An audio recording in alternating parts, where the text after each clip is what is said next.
Okay, so we're back, and we've got a new audio setup.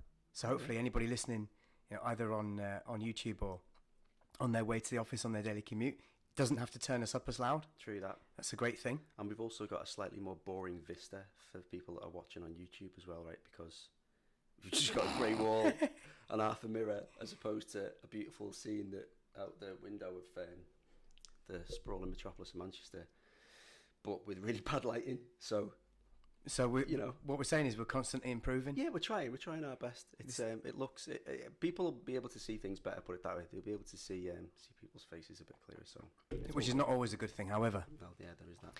Right, what we're going to do then is we're going to talk today about the connection between martial arts and music. Yep.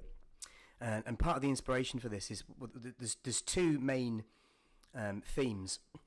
The first of all is when I realised that the martial arts training, I realised what it was actually giving people. Mm-hmm. We've suspected, and so many people suspected for a long time, that there's something quite important about learning a physical skill, in the way that it increases your ability to control your life effectively. Mm-hmm. But we want to put it in a more specific way and say, well, what actually is that? And then the other thing, which I found out actually later after realising the importance of it, was that I read a book on Plato, and the scholar who was doing the introduction said that the ancient Greeks, at school, they used to teach two subjects, wrestling and music. Right. And the way that he put it was because it was thought of as developing character. Mm-hmm. Obviously, we can talk about what character actually means, because otherwise it seems a bit vague, and we want to be really quite, I guess, specific on what it gives you. Then in ancient Greece, when parents wanted to get their children into politics, they employed a group called the Sophists, mm-hmm. and they taught people how to use rhetoric and how to be clever with words, and it went away from the straightforward at school development of character, wrestling and music. So there's obviously something they thought was important about that, to how you be clever with words, and then arguably from that became more academic subjects rather than the focus on wrestling and music to develop character. Mm-hmm. Taking a step back, where I realised it was important, and I don't know if anybody realised this before, I'm sure they did, but it was that a lot of the most brilliantly creative people in various different fields seem to have a high level physical skill. Mm-hmm. And it was either in martial arts or combat sports or in music. It was these two things. So there's the connection. Right, okay. So to give you some examples, Einstein, mm-hmm. who was not just a physicist, but was a creative physicist. I mean, he thought of things that people didn't think of before, was a professional standard violinist. Right. Then I had a look at, say, somebody like Plato, who was a very good wrestler. Pythagoras taught boxing. There was a link here. Leonardo da Vinci, as well as being brilliant in almost everything, was a very, very good musician. Larry Page of Google, bringing it more up to date, said he got the idea for the speed of the Google search engine from being a saxophonist. Okay. So he got it from musical notation and timing being so important in music. Yeah, okay. So with all these creative people, Churchill was the best fencer at Harrow. Mark Zuckerberg was the captain of his high school fencing team. You can go on and on. Neil deGrasse Tyson, another wrestler at high school, and you can go on and on with these creative people and often see physical skills mm-hmm. in martial arts or in music. So there's got to be something going on. Mm. Then to kind of cap that off, I first heard this from Jordan Peterson, which was that they've discovered in neuroscience that when you learn a new physical skill, such as martial arts, you turn on genes in the brain that weren't turned on before. Right, yeah. They then code proteins, mm-hmm. which literally grow new structures in the brain. Mm-hmm. So you're literally, we talk about personal growth, and it's very easy to be vague about it and say, well, it's a kind of like an amorphous, some sort of vague, it's personal growth. But when you think it's literally your brain will grow new structures, mm-hmm. then you think maybe there's a reason why people are pushed into a new level of creativity when they've got literally more brain power. Yeah. They've got more perspectives to bounce off. They've got more considerations that they can work through. And then I heard somebody who was a music teacher, and there's a couple of things that we do that are taken from online gaming. Yeah. The key one of which was when for years I tried to describe how it's important to learn the underlying principles, which is what Leonardo was trying to do expressively, underlying principles of everything. And the online gamers said, what you mean, like the meta? So the meta of a computer game is the way you understand the best strategy for success. Yeah. It's like, yeah, you've got the underlying principles from which you derive the most effective tactic available. Yeah, okay. Which happens to also stand for meta, which is great. So there's that sense from online gaming that you get the meta by learning about certain things, martial arts or music being, it seems, a key one to grow those structures. So that's kind of exciting. But I heard this guy say that learning music will level up your life. Right, okay. And I thought, God, that's a really good way of putting it. Simple. What it does is it seems to, when you begin to get an ability, it pushes you into the next level of understanding. Okay, yeah, well, that makes sense, right? Don't get me wrong, the levels, when do they ever end? Like, how can you ever get to the stage where you literally can't be any better as a musician? No, I don't think that ever happens, does it? I think it's ongoing. And maybe it's true. Lifelong. It's true in martial arts as well. Like, let's take Brazilian Jiu-Jitsu. Is there ever a level you can get to when you say, I have no more to learn? So, but that level is continuous. You're continually breaking through into another level of possibilities. Yeah. And it seems to happen almost by itself, by your application. And we're in this situation where I've been teaching you martial arts for years. You're now teaching me to play the guitar. That's right. So I've had the experience of being a complete beginner. Obviously, I completely suck, but that's because I'm at the beginning. Yeah. And it seems to, I can feel at night, like I dream about it. And that's maybe the brain starting to grow. Yeah.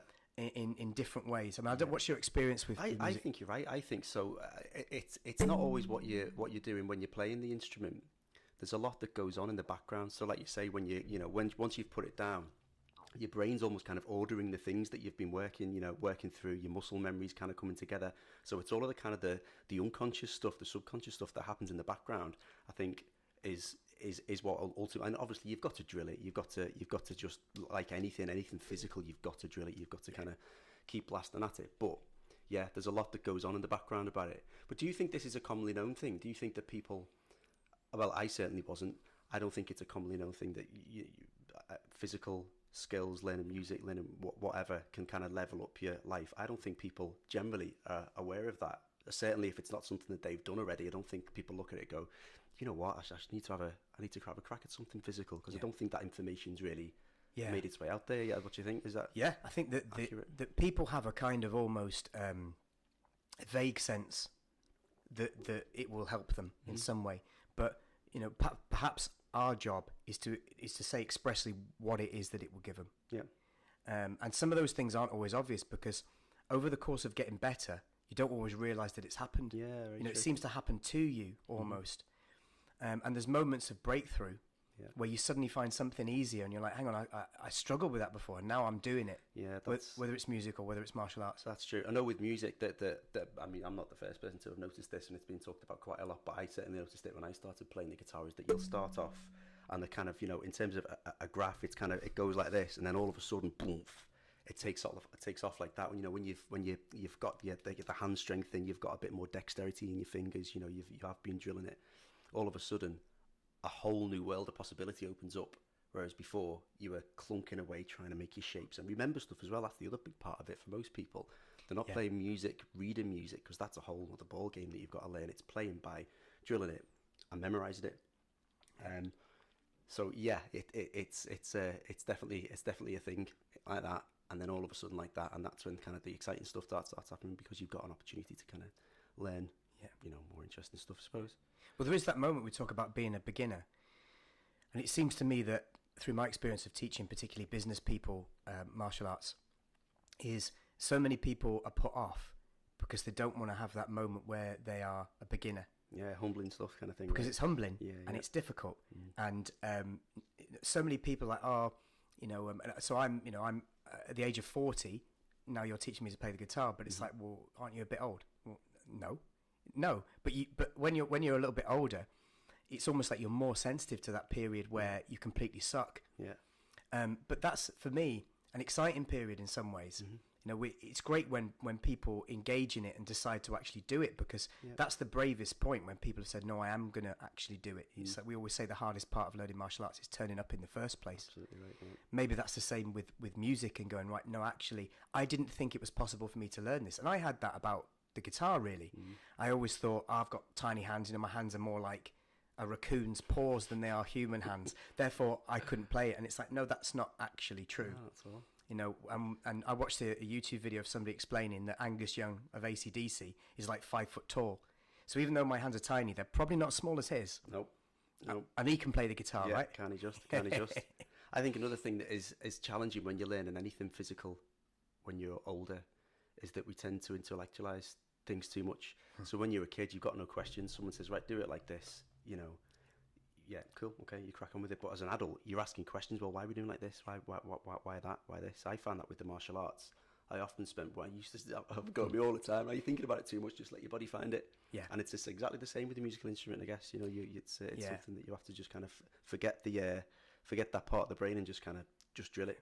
I watched Shane from Fight Tips, which is a great YouTube channel. Yeah, I've seen that guy. Yeah. He's really good. I love the way he explains things. And he said it the other day in a video I was watching. He said, "Don't let your analysis lead to paralysis." Yes, right. Okay, it's like you can think about it, you understand the theory, but actually you've got to let your body do it, and that means abandoning your control at a certain point. Particularly when we're older, and the business guys I teach are used to controlling everything, but intellectually. Whereas the physical things are not intellectual, and they happen by themselves. Yeah. To think about the way that a footballer, or maybe a striker, when he sees the ball coming in, if he's thinking about it too much, clearly it's going to delay the quickness of his reactions. He needs to feel that moment and then let his body do it. And that's where the kind of the beauty in the movement is. But you've got to do it by drilling it, and accept that you will get it wrong loads of times. And that's fine. Yeah. It's absolutely fine. You'll get it wrong loads of times. The way I explain it to people with the physical skill is, if you ever watch an artist sketching a figure, like a human figure, they don't try and just do the nose perfectly. Because if they try and do that, the character will have no life at all. It won't live in any way. So what they do is they do a completely like stick figure, then a rough sketch, and they just keep making their lines more that they want and get rid of the ones they don't. Right. So it's like they're zoning in on it in the way that they let it emerge. And for me, that's with martial arts. You need to do the movement, catch the feel of it, and then you're zoning in every time on trying to make it more exactly what you want. Yeah. But not try at the beginning to make the thing perfect, because it has no life and it has no movement. Yeah. Have you found any advantages having come from playing the guitar for a month or so in your martial arts stuff? We're talking about coding proteins in the brain and the whole Edward de Bono thing, if you work on a problem of equal or difficulty, that whole thing.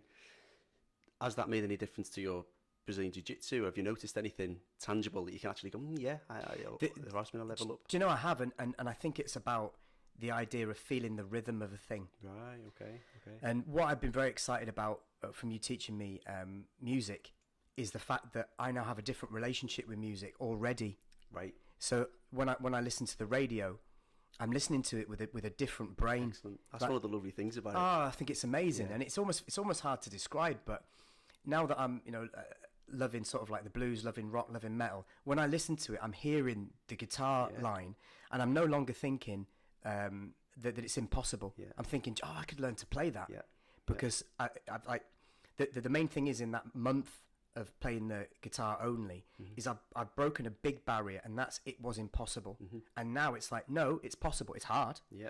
And I need to work to get to that level, but it's no longer impossible. Yeah. And so what you've done is you've opened up a whole area that I didn't have previously, and that's flipping exciting, mate. It's seriously exciting. It is. It's good stuff. It does change your relationship with music, I think, when you learn out. Even for me with martial arts, I'd never done any fighting before 7 years ago when we started doing stuff. Even kind of watching stuff on telly and watching a bit of UFC or whatever, you can look at that and go, so he's doing that. I understand where that's going, and it kind of develops your appreciation, I suppose, doesn't it? But it opens up other kind of things. So rather than you listening to music now and enjoying it for a piece of music, you're listening to stuff and going, I want to have a crack at that. That sounds like a G power chord to me. This. It sounds like he's up here or playing in that position. But that's what most people who come to train with me from like the business world have got. They've got that martial arts is mysterious. It's Bruce Lee. It's a thing to be seen on camera. It's not something that I could do personally in their head. Yeah. And then they think, well, I'm gonna make a leap of faith. Yeah. I'm gonna go and see what it's like. Yeah. And it's probably impossible for me. And then they get there and it's like, no, this is a science as well as an art. Yeah. You can learn this. It doesn't mean that you're going to be the next UFC world champion. It doesn't mean you're going to be this, that, and the other. It's like I'm not probably going to be Eddie Van Halen, right? But that's not what I'm in it for. I'm in it to try and get better and increase my brain power, increase the personal growth, all that sort of good stuff, level up the life.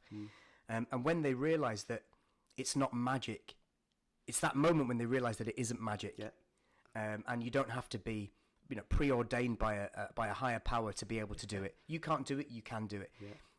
The genetic element in it is actually nowhere near as big as people would think, because everybody got a body. And for me, when you're talking about the difference between music and martial arts, I mean, they're both, you are kind of going there with an element of nerves to start off when you're going to learn an instrument from somebody or something like that, because like you say, it's humbling it. You're kind of going there as an absolute beginner. You're going to look a bit of the fear is that you'll look a bit of an idiot, but that's not the case at all, is it? But I'd argue that when you're going into a fighting gym or something like that, it takes a lot of courage, I think. It does. It takes a lot of courage to put to step through the door of a place where there's lots of kind of testosterone guys that are, pretty handy dudes and stuff like that. That's a pretty, that's a tough thing to do. So people that take that plunge, having not done it before, and do it. It's a big deal. It takes a lot of courage. It's a cool thing to do. But like you say, there's no kind of mystique to it, really. No. It's all about going in, and generally, in my experience at least, the people in these martial art gyms, they're nice guys. They respect people that come in, that have got the courage to come in and try that from the first place. And, man, and because they've been there as well. I mean, they've been there at that stage. There, too right. And I think that everyone's really, generally very pleased that you've come into the world, into that world, and said, I want to see if I can be part of this. And they'll be supportive. Yeah. Because they remember being a learner. And, so often people say, I'd like to spar with you, but I don't want to, I don't want to hold back your progress. And you're like, no, it's not about that. Yeah. I'm more than happy to help. And not only that, but you probably don't realize as a complete beginner that you're going to give me different challenges, even super light sparring, because you're not trained.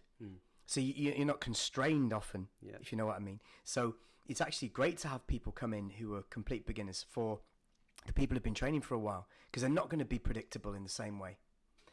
So that's a beautiful thing. Yeah. And people are just pleased that you're there. They're like, oh, fantastic. You want to come and get involved in this. This is something we believe in and we think is great. And now you're coming and you want to be a little bit of a part of it. And I think that's why people are so supportive. Yeah, 100%. What do you think the challenges are with learning something like this? I mean, the first thing that springs to mind for me is time. Just to get good at anything like this, if you're going to be doing, for example, whether it's, whatever, Brazilian Jiu-Jitsu, KC, whatever it is, Brazilian Jiu-Jitsu particularly because it's such a technical sport. If you're not putting in 3 hours a week minimum, you're gonna take it. It's gonna take you a long time to get to a decent level in it. But similar with the guitar, you can you get out what you're putting, sort of thing. But I think particularly for older guys, and like you were saying, for business guys, that they're cash rich, time poor most of the time, right? And this is part of where I've been taking the conceptual approach to training, which I didn't invent at all. But I think what we've both tried to do with teaching is teach in a conceptual way. And what I mean by that is when somebody comes in completely new, they need to be orientated to the problem. Yeah. So if we see martial arts as being a problem that you need to solve, or music as a problem that you need to solve, playing a song as a problem you need to solve, when you don't have that knowledge at the beginning, which of course you don't have, we need to orientate somebody to the concept of what you're trying to achieve. Yeah. Someone like John Danaher in Brazilian Jiu-Jitsu was really, really good at saying what the Brazilian Jiu-Jitsu meta is, the concept of operations, to put it in a military term. How you take an opponent down to stop their explosive movement, get past the dangerous legs, go through a submission, go through a hierarchy of pins, get a submission, as a basic kind of Brazilian Jiu-Jitsu meta. And for me, when that person begins, that's the starting point. The starting point is explaining what you are trying to achieve. Yeah. Because otherwise, if you go in and you just teach an isolated technique, they leave, then they come back, maybe you teach another technique, and they're like, I don't even know I can't even put this into anything. Yeah. I can't orientate myself to the problem. Whereas if you orientate them to it right at the very beginning and say, right, in the highest level of the conceptual approach, the meta of this thing is this. The meta of self-defense is this. There'll be many sub-metas in there as well. But to begin with, you just generally orientate them to the problem. Yeah. Then they go, okay, then we work on the bits and getting them into it. Especially with older people, like you say, they need to understand what they're doing. Yeah, I think that's the greatest one of your greatest assets when you're teaching, from my experience of learning from you, the Casey stuff, is that your ability to explain stuff. It's, you can do it, but that's the difference between someone that's, good at it and someone that's able to teach it. Right. The ability to actually kind of convey what's happening, the reason it's happening, and kind of also patience. There are so many times I've known that you must have wanted to absolutely punch me in the face properly without a pad in front of my boat race, but you haven't. So that's a big deal. How long did it take you to get to a point with Casey that you felt like you got to that point? So you've been doing it for what, 10 years, I think now, yeah. How long were you cracking on with it and getting to? And was the teacher that you had any good as well? Did you? Yeah, the approach that I took was right at the very beginning. I blasted it. Right. And every kind of free moment I had was spent in the shadow fighting. Was spent in asking questions and annoying everybody. Probably not annoying everybody. That's how it felt. I would annoy them. Why this? Why this? Why this? Why this? Why this? Why this? Right. This. Why this? And then failing to understand it. And then pushing through that into now I understand it conceptually a bit better. And then my thoughts turned to, well, how would I teach this to somebody else? How would I teach it better than I was taught? Because you want to try and improve upon the process. And some of that is trial and error from explaining it to people. And then you having the, sensory acuity or whatever you want to say, to see this face and go, I haven't explained that well enough. Okay. What I got from the army, I think, was in the army, there's a very, very big emphasis on if a soldier doesn't understand something, it's the fault of his teacher. Okay. As long as he's paying attention and not, if he's paying attention and he doesn't understand it, it's the fault of the teacher. The teacher has to explain it in a different way. Yeah. So the emphasis is on you, not to go, you should be cleverer than that. No.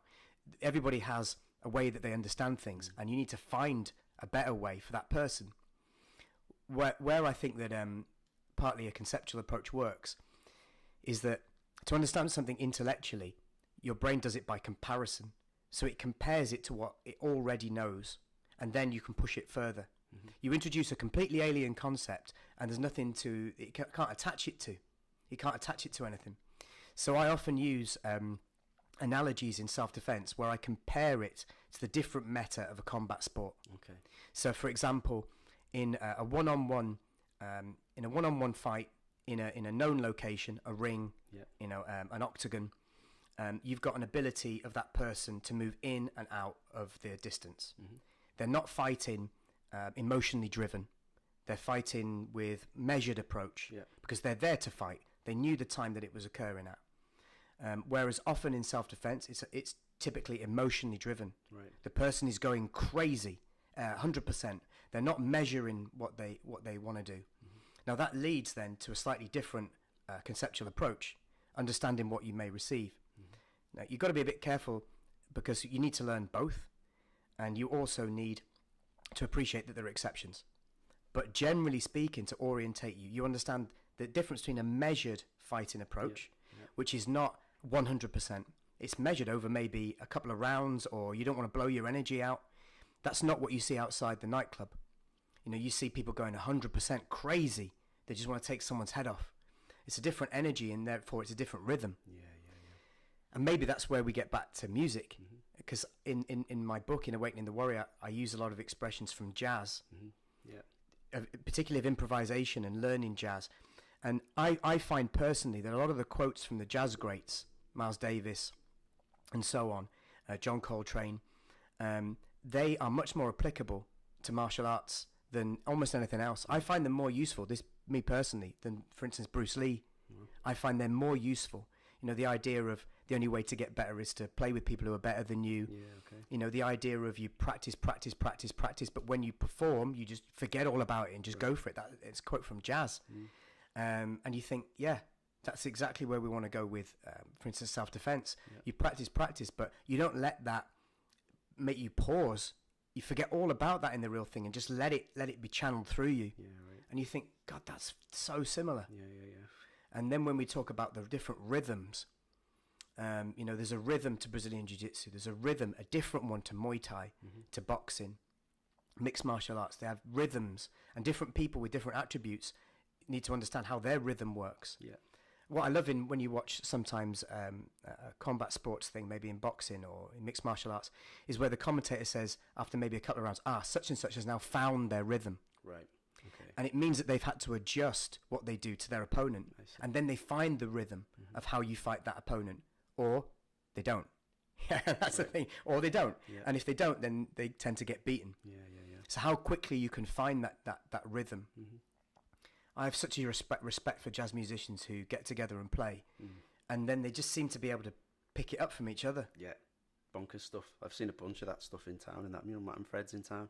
Some of those guys that just, you know, have a blues jam or a jazz jam on every other Monday where people just rock up and have a play with the house band and stuff. It's crazy. Just dudes off the street going up and have a little play with them stuff. But yeah, it's an impressive thing to see, innit? It's an impressive thing to see, and you've got to know the instrument to be able to, for the most part, those guys improvise. You know, some of the guitar greats like Clapton, you know, Hendrix, a lot of those guys, they never play the same thing twice because they can't read or write a note of music. They've just, like you are at the moment, just drilling it, just playing it, and they end up having that crazy talent where they know the way around the fretboard so well that you can go, right, we're playing in the key of E, and we're doing blues, and it's, you know, it's 12-bar blues, okay, so and then he'll just go and do this crazy stuff. You're like, man. Where that's really interesting to me is presumably they all know, if you like, the certain rules of a certain type, which is why that they can do it. So although there seems like there's endless freedom, there is, but they play within a kind of a boundaries. Like they play within a boundary. Yeah. Well, with blues, well, I'd say with jazz, the freeform jazz, like that stuff's out there. It's bonkers. That's in a way, some of the really kind of crazy freeform jazz stresses me out because I'm like, I don't know where it's going. It's just making me feel really uncomfortable. There's a thing in the Mighty Boosh which I absolutely love, and it's where one of the characters is talking to Vince. And he tells him, he says, you fear jazz. He says, that's why you don't like jazz, because you fear jazz. Yeah. And it's like, oh, it's a fence. No, it's soft. and it's like that kind of... I get that. Yeah, where it takes your expectation. And he doesn't like it because he's like, I don't know where it's going. Yeah, one guy will go off on a tangent, like, what are you doing? The other guys will catch up and, but blues, it's a bit more structured blues, you know, it's a bit more measured, you know, it's, well, for me at least it is, but I think most people would agree. So we're coming to about half an hour now. What are you going to say the takeaways are from this? Learn an instrument, learn martial arts, both if you can. It's. I think that we're talking about this idea of leveling up your life, and we're talking about how do you make yourself more creative, come up with solutions to problems. Right. And in our sort of normal life, we teach resilience. What is resilience? Yeah. You know, for us, it's the ability to dynamically problem solve under pressure.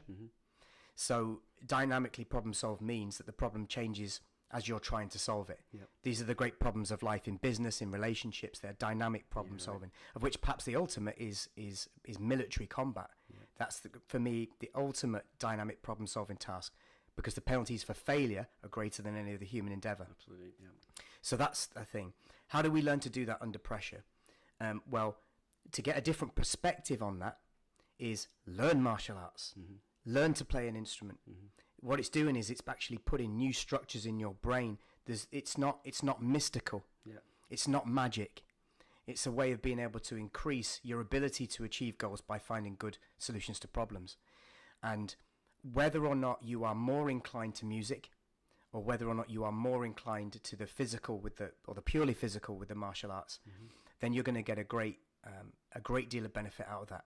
And if you can do both, then, you know, all the better. It's all the better, isn't it? So that's really what I hope that we've tried to do, to explain the actual benefit that you can get from it. Excellent. If you find these videos useful, please like, subscribe and click the bell, and we'll keep the content coming. And you may want to check out my book, Awakening the Warrior, available on Amazon.